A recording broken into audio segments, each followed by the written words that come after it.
दोस्तों, गुजरात के गोधरा कांड में गलती से रात के अंधेरे में एक हिंदू लड़की मस्जिद में दाखिल हो जाती है। यानी कि एक हिंदू लड़की धोखे से रात के अंधेरे में मस्जिद में घुस गई। उसके बाद में उस लड़की के साथ में जो कुछ हुआ, मस्जिद के मौलाना ने जो कुछ किया, उसके बारे में जानकर यकीनन आप हैरान और परेशान हो जाओगे। इसलिए आज का ये वीडियो आप सभी के लिए बहुत ही ज़्यादा ख़ास है। आप हिंदू हो या मुसलमान, आप इस वीडियो को आखिर तक ज़रूर देखें। और अगर आपको वीडियो पसंद आए तो वीडियो को दिल से लाइक करके शेयर भी कर दें, ताकि और भी लोगों के पास ये वीडियो पहुंच जाए।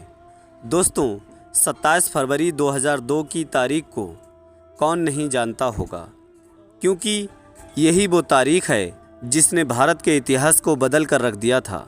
यही वो तारीख़ है जिस दिन गुजरात के गोधरा में हिंदू और मुसलमान के बीच दंगे शुरू हुए थे, जिसमें हज़ारों बेकसूर लोग मारे गए थे।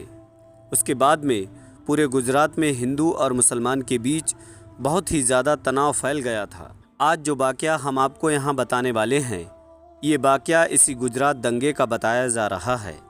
कहा जाता है कि 27 फरवरी 2002 को दिन में एक ट्रेन में आग लगने की वजह से हिंदू और मुसलमान के बीच लड़ाई होनी शुरू हो गई, जो रात तक बढ़ते बढ़ते बहुत ही ज़्यादा बढ़ गई थी। फिर रात के वक्त में लोग टोलियों की शक्ल में सड़कों पर घूमने लगे और बेकसूर लोगों पर हमला करने लगे। इसी रात गुजरात के अहमदाबाद शहर में एक हिंदू लड़की अपने घर जा रही थी। इसी बीच उसने देखा कि सामने से सैकड़ों की तादाद में लोग अपने हाथ में तलवार लिए और शोर शराबा करते हुए आ रहे हैं। ये देखकर वो हिंदू लड़की बहुत घबरा गई और इधर उधर भागने लगी। वो बहुत से घरों के दरवाजे पर गई, मगर ऐसी हालात में किसी ने भी अपने घर का दरवाज़ा नहीं खोला। ऐसे में वो लड़की बहुत ही ज़्यादा डर गई थी। फिर वो भागते भागते घबराहट में एक मस्जिद में दाखिल हो गई।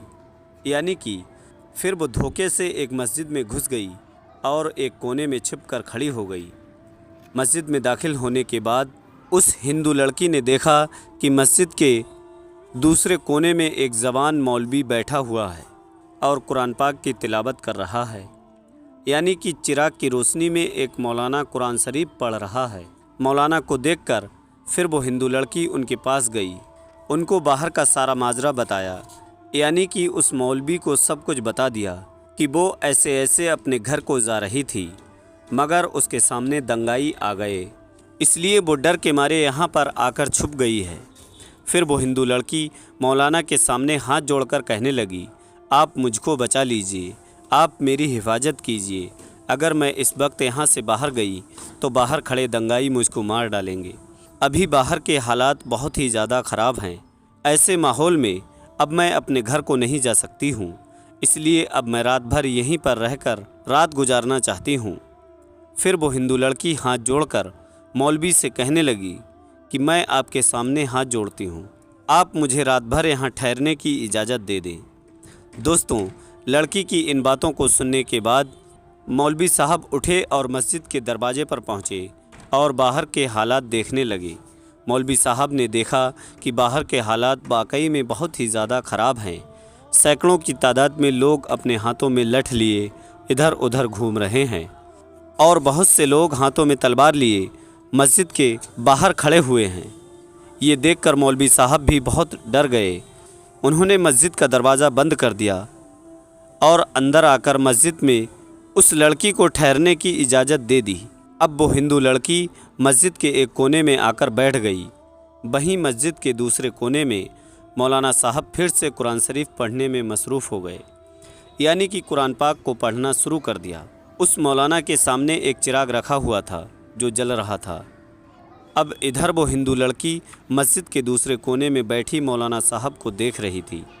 तभी उस लड़की ने देखा कि मौलाना साहब ने कुरान पढ़ने के दौरान अपनी उंगलियों को उस चिराग में डाल दिया और अपनी उंगली को जलाने लगे। थोड़ी देर के बाद मौलाना ने वापस अपनी उंगली को चिराग से बाहर निकाल लिया और फिर वो कुरान पढ़ने लगे और फिर से वो कुरान शरीफ पढ़ने लगे। दोस्तों, थोड़ी देर के बाद लड़की ने फिर देखा कि वो मौलाना फिर से वही काम करने लगा, यानी कि उन्होंने फिर से अपनी उंगली को चिराग में डाल दिया और थोड़ी देर जलने के बाद उन्होंने वापस उंगली को बाहर निकाल लिया, यानी कि अपनी उंगली को पीछे कर लेते हैं और फिर से कुरान पाक को पढ़ना शुरू कर देते हैं। मस्जिद के दूसरे कोने में बैठी वो हिंदू लड़की ये सब मंजर अपनी आंखों से देख रही थी। ये देखकर वो लड़की हैरान और परेशान हो गई और सोचने लगी कि ये मौलाना कहीं पागल तो नहीं हो गया जो बार बार अपनी उंगलियों को आग में जला रहा है। खैर दोस्तों, फिर ऐसे सोचते सोचते ही उस लड़की की आंख लग गई, यानी कि उसको नींद आ गई और फिर पूरी रात ऐसे ही निकल गई और सुबह हो गई। सुबह वो मौलाना उठा और मस्जिद के दरवाजे पर गए और उन्होंने बाहर के हालात देखे कि उस वक्त बाहर कोई भी नहीं था, यानी कि सारे दंगाई वहाँ से जा चुके थे। तो फिर वो मौलाना उस लड़की के पास गए और कहने लगे, बहन उठो, हमारी नमाज का वक्त हो गया है। अभी थोड़ी देर के बाद यहाँ पर बहुत सारे नमाजी आने वाले हैं, इसलिए अब तुम्हारा यहाँ रुकना मुनासिब नहीं है, क्योंकि अगर लोगों ने तुमको यहाँ देख लिया तो लोगों में बदगुमानी पैदा हो जाएगी, लोगों में एक डाउट पैदा हो जाएगा। इसलिए अब तुम जल्दी करके यहाँ से चली जाओ। और मैंने बाहर भी देखा है, अभी बाहर के हालात भी नॉर्मल है, बाहर का रास्ता बिल्कुल साफ़ हो गया है। अब आप आसानी से अपने घर को जा सकती हो। जाओ, अब मैं तुमको बाहर तक छोड़ देता हूँ।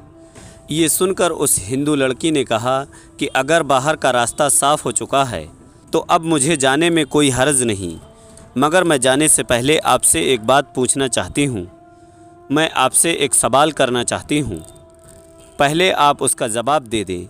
ये सुनकर मौलाना साहब कहने लगा कि पूछिए बहन, क्या पूछना चाहती हो। तो फिर वो हिंदू लड़की कहने लगी, मौलाना साहब आप ये बताएं कि आप रात भर अपनी उंगलियों को चिराग में जलाने की कोशिश कर रहे थे।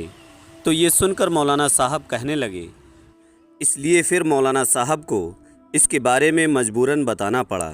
फिर मौलवी साहब कहने लगे कि देखो बहन, बात यह है कि जब तुम रात के वक्त में यहाँ पर आई थी तो तुम्हारी खूबसूरती को देखकर शैतान ने मुझे भड़काना शुरू कर दिया था। इसलिए फिर मेरे दिल में नफसानी ख्वाहिशात उभरने लगी थीं, यानी कि तुमको देखकर मेरे दिल में गलत गलत और गंदे गंदे ख्यालात आने लगे थे और वो मुझको बेचैन करने लगे थे। इसलिए फ़ौरन मेरे दिल ने मुझसे कहा कि अगर तुम बुरा काम करोगे, अगर तुम गलत काम करोगे तो कल क़यामत के दिन जहन्नम की आग में तुझे जलना पड़ेगा, जो इस दुनिया की आग से 70 गुना ज़्यादा भयंकर होगी। इसलिए तुम पहले इस दुनिया की आग का मज़ा चख लो। इसलिए फिर मैंने अपने दिल की बात को मानते हुए मैंने अपने जिस्म को आग के हवाले कर दिया और अपने जिस्म को आग का मज़ा चखाने लगा और अपनी नफ्स से कहने लगा कि अगर तुझे आग की तपिश को बर्दाश्त करने की आदत है तो फिर तुम्हारी मर्जी है, तुम जो चाहो वो कर लो। अगर तुम इस आग को बर्दाश्त कर सकते हो तो फिर ये गुनाह कर लो। इसी वजह से रात में जब जब मेरे दिमाग में गंदे ख्याल आए तब तब मैंने अपने जिस्म को आग के हवाले कर दिया और नफ्स को आग का मज़ा चखाता रहा। आग की तपिश देखकर मेरी नफ्स गलत काम करने से रुक गई और ऐसे करते करते मेरी पूरी रात गुजर गई। दोस्तों याद रखें, अल्लाह से डरने वाले मर्द और अल्लाह से डरने वाली औरतें अल्लाह को बहुत पसंद है।